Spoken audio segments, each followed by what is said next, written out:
our work, particularly as nonprofit or environmental justice organizations, uh, is dependent in many cases on the funding that we receive.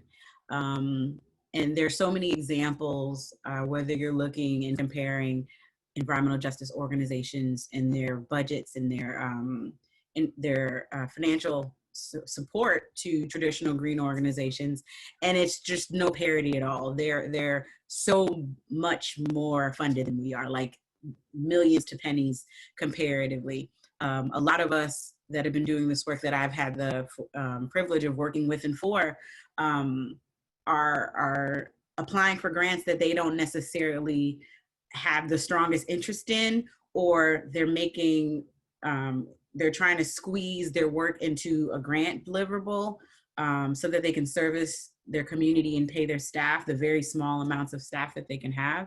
And I think if we really are wanting to address the quality of life for Black people in America and the world, but specifically in America, that funding structure needs to change.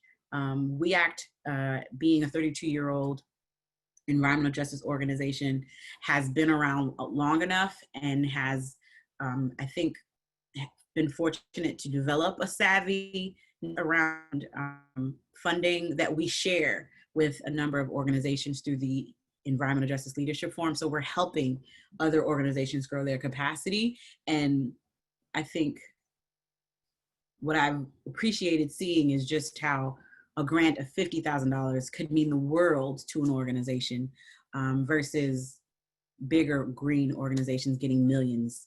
You know, some of them having endowments and whatnot that are just incredibly huge. So I think if we're thinking about moving the environmental justice movement forward, it's going to require the investment in those grassroots organizations. Those organizations run literally by families who have dedicated their life to an issue, who have seen their own parents die, their own children be exposed.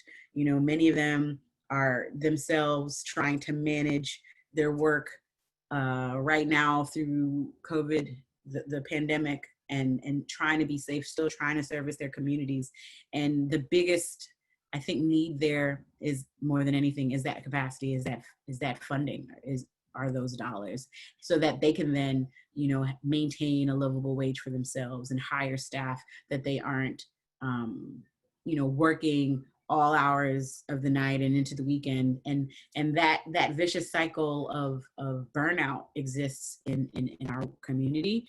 And it's because the resources aren't there. So I think the next step, and we're seeing really strong, at least verbal commitments and from some funders, from traditional green organizations, to begin sharing in a more thoughtful and deliberate way.